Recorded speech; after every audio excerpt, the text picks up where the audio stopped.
Hey everyone, my name is Cygnus and welcome back to Create Astral. So it's been a hot minute because I was a little bit sick and even the last episode that I recorded was not feeling great, but I've taken some time off and I'm ready to get back to it. So in the last episode we were building this big old structure, which is a windmill with a kind of sad windmill turbine, and I did do some expansion on it. It is bigger than when I left it off in the last video, and I also made some changes down here. So the initial way I built it wasn't too efficient for what I needed, so I've reshaped this. So this has the windmill amplifying the power coming out of here, increasing the amount of stress and the speed, or the rotational speed of the cogs, connecting to the chassis here and the mechanical bearing. The mechanical bearing is hooked up to a portable storage interface, which is sending stuff out over here. This is my little output area. It's not too elegant, but if we come down here, I've expanded this, and yes, it is spinning the opposite direction of what I set up initially, but this is my little wheat farm, and it's doing a pretty good job. And if we actually go down farther, I have built, this is where I'm growing my cabbage. It's not done yet.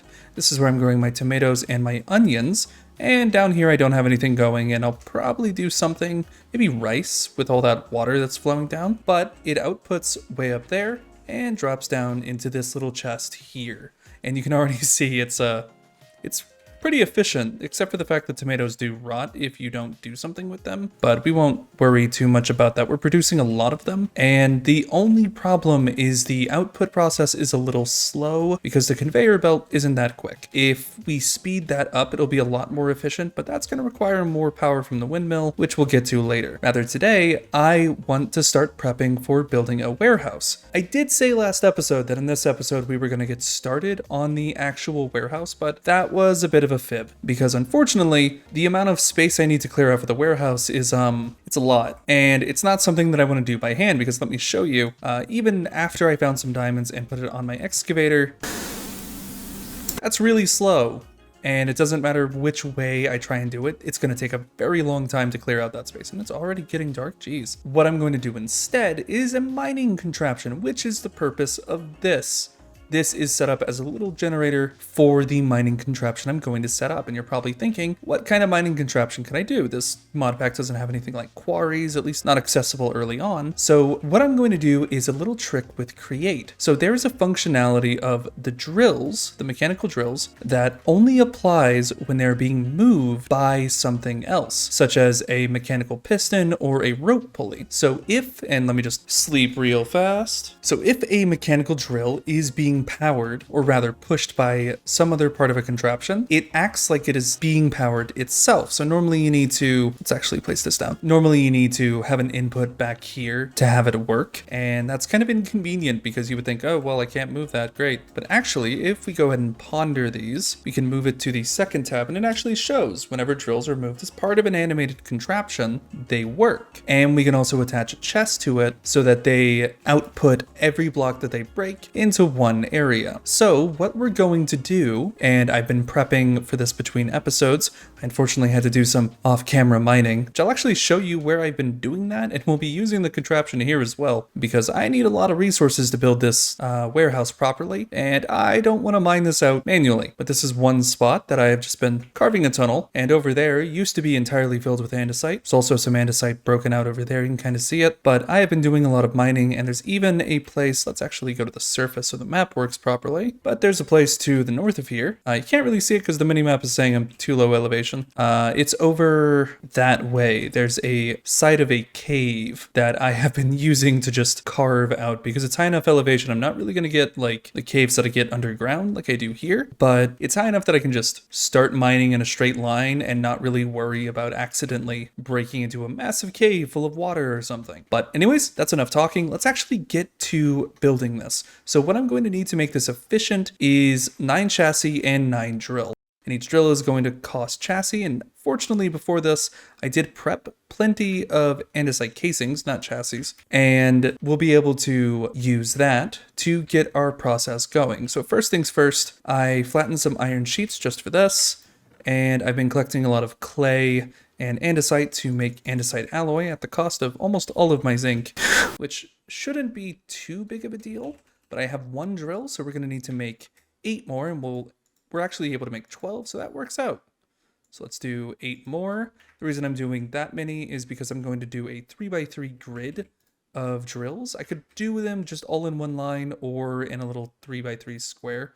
And I think the 3x3 square is just going to be more efficient. I have the andesite casings, and I also need to make the actual mechanical piston, which is just a casing, oak slab, and piston extension poles. The piston extension poles aren't too difficult to make.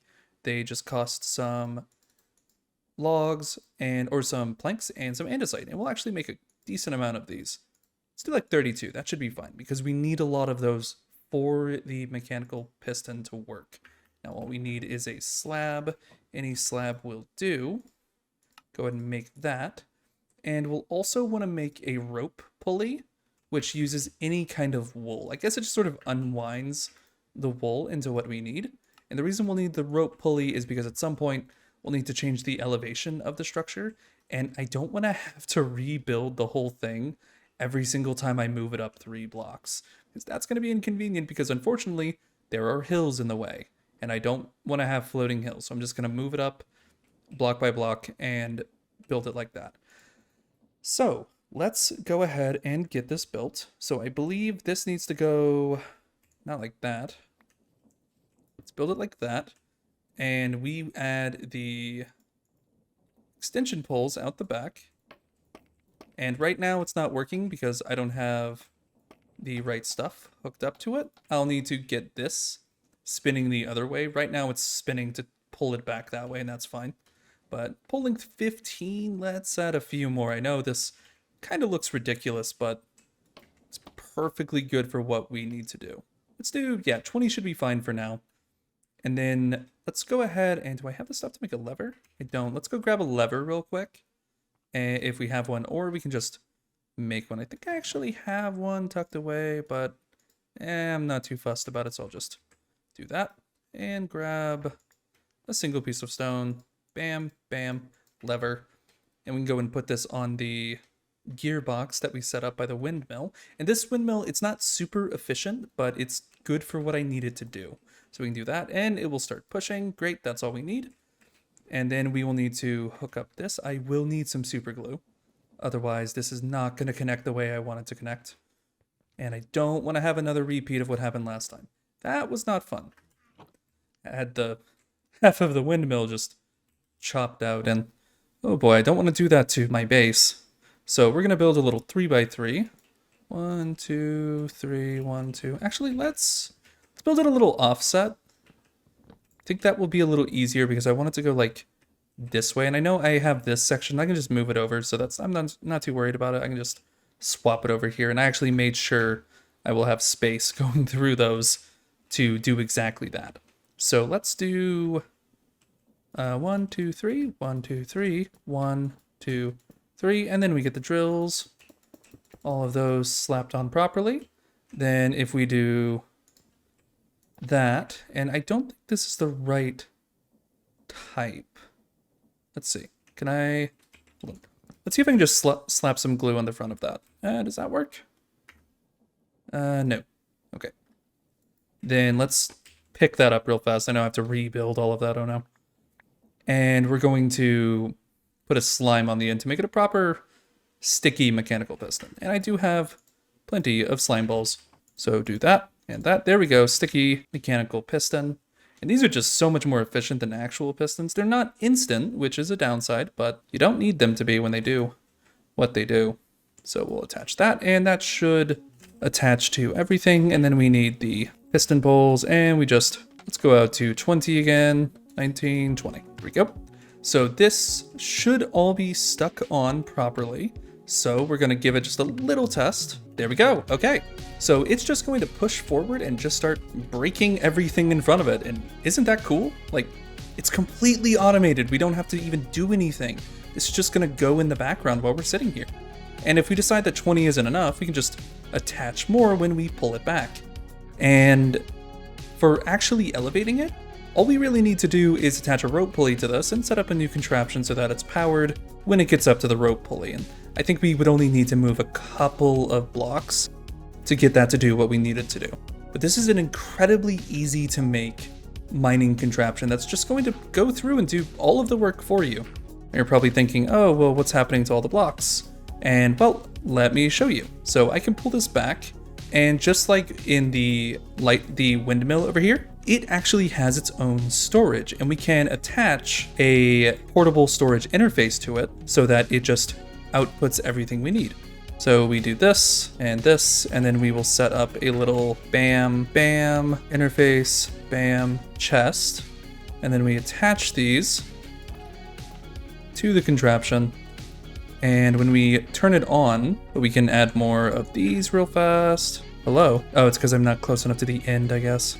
That should be fine. But we can go ahead and turn it back on. It's going to immediately do this, and it won't output just yet because we actually need to set up a little conveyor belt. So let me do that while it's moving. So we'll set up a little simple conveyor belt, nothing too dramatic, just boop, boop, and then a andesite funnel, and then we can set up on the end of it a chest for it to output into, and the funnel's kept going on that. And then we just need to use our wrench to change the direction. So that should be pulling. Actually, we may just be able to completely bypass the need of this if we just connect the funnels. As you can see, it has made quite a lot of progress carving all the way into this mountain. And the great thing is, moving it over is incredibly easy because we can just set up a little tiny transfer. Now let me show you how we do that. So let me get all the right tools. So we're going to yoink this thing all the way back. Takes a little bit. It is not the fastest contraption. We're going to go ahead and sleep while we wait for that to pull back in. All right, and that should be just about pulled all the way back in. Yep, definitely looks like it. We'll go ahead and break these because, oh boy. Alternatively, we can just move this manually, but no thanks. Let's break this. And these did not all break the way they're supposed to. But if we want to move this whole contraption just over a little bit, we can take the actual mechanical piston, place it over, say we just move it 3 over. So we want to move it 3 over. We place a gearbox right here, and then we place some shafts. It's not going to be functional immediately, which is fine. And then 1, 2, 3, and that should push out. And then we reverse the movement, and it's going to reach out. And then when we turn it off, it just pulls back, and that's all we had to do. And now we can break that. There we go. It actually did what it was supposed to that time. And let's put this in the right place. And then we just place it the right direction, and we can just extend it all the way back out, preferably straight out. That should be fine. And now that we moved it over, we just do it again. And we should probably put some torches down in here because monsters will definitely begin to spawn. And it looks like I already caught a few of them and they got squished. But I can just carve out this entire area by doing that.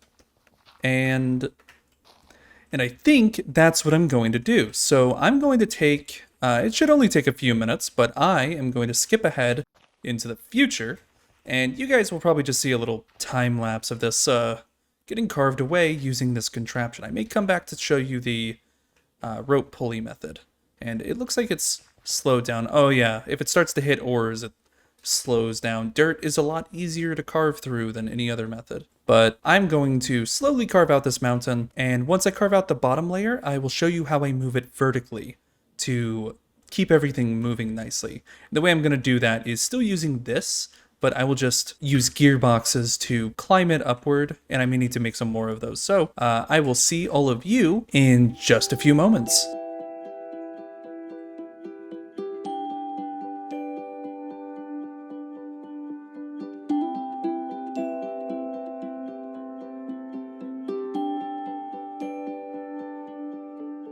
Alright, so that only took a few minutes to clear out the first layer. Now, to move this upward, I'm probably going to pull it all the way back over here to where it originally started, and then move it up 3 blocks. Now, we can do that one of 2 ways. We can either use a rope pulley, which let's actually show you how that works. It reaches down and then pulls the block up, so I can just create an elevated platform and have a gear shift. So I'll need to make another gear shift to do that. And just have it elevated using probably like this, brought out a block and then elevated. So I'll need to make some more gearboxes or just using shafts and connect that up and then have it just pull. So I'll need to actually create it at the level I want it. And I think I should be able to just have it stop on each layer that I want it to stop at. I'll need to check. So I will need to build it, or at least extend it every 3 blocks going upward. And that shouldn't actually take too long. And then I just repeat the process of extending it outward. And what I'm gonna do, I'm actually gonna leave this whole long shaft right here and use this as a base for the mechanical piston, and I will use gearboxes to change the elevation of it and shafts, so I don't have to just repeatedly break the whole thing and rebuild it. So let's go ahead and do that. Let's make another one of, oh, actually already have another gear shift, never mind. We'll just need gear boxes, which aren't too hard to make, and I definitely have the resources. Let's go ahead and do that real fast. We can also use the mechanical sticky piston right here to move it vertically, though it is a little harder. And the rope pulley is just a bit more, I'd say, consistent with what we need. So we'll go ahead and make some gearboxes. I don't think we need a whole lot, but I'll go ahead and make some more casings since we may need more than I'm thinking. But do I have, oh, who am I kidding? Of course I have logs. Make those and then boop, boop, boop, boop, boop, boop. And then we can just go through with the wrench and break them all. There we go. And we'll make a few more of the gearboxes, or at least one more. And I'll see if I can, make some more cogs while we're doing this process. So we'll just go layer by layer, pulling this where we need it to go. And I think I actually need to make another lever. So let's get a stick. There we go. Cobblestone, bam, lever. And this is going to probably interfere with that. Well, this, see, I need to test. Is this going to stop the windmill? No. Okay, so I can actually build this through the windmill and not really have to worry about it. So let's do, so it's right there. We need it to grab there. So we need to go, let's do 1, 2, 3. Should have expected that. And then that's 1, 2, 1, 2, 1, 2, 3. We need to go one more up. Let's build a little platform over here where I can access this. 2, 3, there we go. And then we will connect the rope pulley with a gearbox. Needs to be vertical gearbox first. I have too many things in my inventory to throw out the sticks. So vertical gearbox right there. Bam. And then that's going to connect to a horizontal gearbox, which will have to go out just a little bit like that. It's probably a more efficient way to do this. Then we can just do one. Let's do, yeah, that should be fine as is. And we'll do the rope pulley wherever I put that right there. Like that. Oh, probably should point it in the right direction. Okay, so we actually can set it up to just pull a limited amount. Okay, so that's pulling upward. And we can come down here and we'll just be able to extend this vertically. And we have to be careful to not fall off. Let's go ahead and make sure this does what we need it to do. Attach this, hit the lever. Yep, it reaches down. And we can pull this all the way back just using a sticky mechanical piston. So we'll do that. And we can turn this one into a gearbox so it has some sideways and extend out the piston extension pole. There we go. We'll have to repeatedly add on to this, but that's fine. And we'll just break it as it goes. So it's gonna reach out and then we'll add some more to the end and keep doing that until we can grab it. There we go. It's gonna stop. You reach out some more. It's gonna do that. Let's go ahead and throw some torches in here before it gets filled up with monsters. Oh, they got pushed a little farther. That's fine. There we go. And let's pull this back. And of course it's gonna stop right there, but that's okay. We can just break these. And we're trying to get it roughly to where it was before. We want the farthest left drill right here, which we will have to pull it a little bit farther, which I can just push it actually. That would be easier at a certain point. Break all these. You can actually have it going while we do that. And it's gonna pull it back to there. Break this, don't need it anymore right there. And we switch it to the other side. Replace this with that. And how many do we actually need to go? So 1, 2, 3, I think. No, wait. That's there. So this needs to be the drill. So 1, 2, 3. Okay, yeah. So 1, 2, 3. Put the piston down. Don't hold shift for it this time. Replace this with a gearbox as usual. 1, 2, 3, there we go. We actually need to do 1, 2, 3. Oh, actually, it would have just been easier. What am I doing? I can just put it right there. And then do 1, 2, 3, and replace this with a gearbox and put this shaft back. There we go. And now it is exactly where we need it to be. And then we can activate this. It's gonna reach down, and it should, yep, pulls the whole shape up and breaks our switch. That is okay. We didn't need that in the first place. Not right there, at least. All right, and then all we have to do is set up a little vertical gearbox. So 1 vertical and 1 horizontal. Actually, both can be vertical. And we do this, vertical, shaft.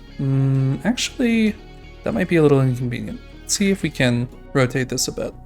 Can we rotate this? Not in the way that I want to. That's okay. So what we're going to do instead is bring this out just a teensy bit and do right there. I know it's getting dark and we will handle that in just a moment. Go up like this, vertical, and then a shaft into the piston facing the other direction. It's not wanting to turn because it is facing the right direction.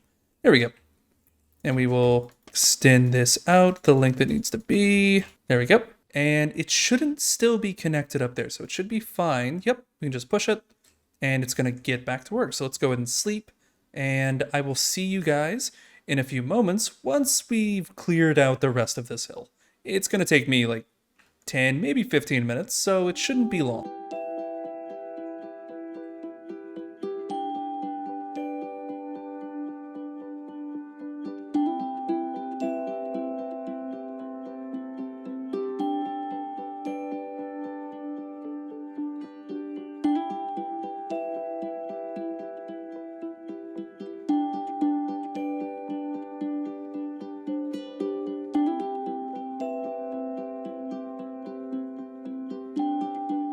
Okay, so it has been a hot minute. It ended up taking longer than I expected it to. It actually took about an hour, and I sped up the whole process using just a few extra one of these gear shifts that I do. And it still took quite a while, and I think it actually, let's see what day we're on. Wow, we have almost come up on 100 days in this just because of that. I think it took me like 6 Minecraft days, give or take. But yeah, this whole process is done, so we can go ahead and take this little thing apart. Now we have a space to start building our warehouse. But given how much I've already done in this episode, and it's already gone on quite a long time, and normally these episodes only take me about an hour to record, but we're approaching 2 hours of footage just from this one episode. I do have a few small things to show you guys, and it's just mostly, this isn't the only way that we can actually use these little mining drills to efficiently mine things. Now in the future, we're going to set up underground a automatic mining rig. Now when I say that, I mean something that is going to actually just mine in a straight line for us, and it's called a tunnel bore. This gives a description of how it works, but it is a contraption that uses I believe it's called a placer. Let me see, it's a deployer. So it uses a deployer in the front to put down a track and then a plow in the back to pick up the track. So the way it works is it is a self-moving mine cart. It places down a track in front of it, picks up the track behind it, moves forward, places down a track, picks up the track, all the while connected to a drill. And if I want to, I can just have it turn around by bumping it back the other direction, and then it will start doing the whole process backwards. I would have to set like a deployer and everything. I'd have to swap the construction just a little tiny bit, but it will allow me to make massive tunnels underground where I can get a bunch of resources if I hook it up to one of the portable storage interfaces and a conveyor belt. This will allow me to get an insane amount of resources, provided it doesn't like fall into a hole, which is surprisingly likely. When I've tested it on creative worlds, it does have a tendency to just fall in the hole. But we can worry about that when we get to it, because in the next episode, we're going to be building a warehouse because there's a lot of contraptions we need to build, and this is just not going to cut it, because we need to start getting into some proper automation. And you're going to see me building a lot more of these things to keep it going, because water wheels are great, but these are better. And hopefully we'll be able to, at some point kind of soon, get moving into steam engines, but I don't think we're gonna actually be able to do that as soon as I would like. Let's actually see. So this only requires copper and gold, and then we make tanks, and if we can put heat below it, that can handle our whole problem. Now, in addition to making the warehouse, we also need to get on automating the production of lava. Now, how are we gonna do that? Especially when we don't have a nether? Well, as you all likely know, dripstone can produce lava if placed over top a cauldron. So what I'm going to likely do is use this fancy little drilling system that I set up and a rope pulley and make a sizable hole in the ground going, I think it would need to be 10 by 10 and then 100 deep. That is huge. And if I can do that, I can set up an infinite lava source, which will allow me to just fill up fluid tanks with lava and use that as fuel for a boiler. It would also just give me a really good source of, lava in general, because lava is hard to come by and it's also dangerous to mess with. So if I can just have a bunch of cauldrons, maybe like a ring of them around the hole, connected to some fluid pipes, all connected to a way to just pour it out into the hole, then it should just be able to fill up the hole over time. And once it's filled, we have infinite lava, because it takes a lava lake that is at least 10,000 blocks, which is what 10 by 10 by 100 would be, to actually have infinite lava with a pump. It treats anything that large just as infinite for ease of use in the mod pack. After all, it would be very inconvenient if you just started draining something and you run out of lava because it doesn't create source blocks on its own. This gets around that. So we'll probably get started on that in either the next episode or the episode after, but we are definitely building a warehouse soon. And that warehouse is where most of our main automation is actually going to take place. And this actually still may not be big enough, and we may have to expand it downward or upward or further back into the mountain, and we will definitely see. But don't forget to like and subscribe if you actually enjoyed the video and if you want to see more.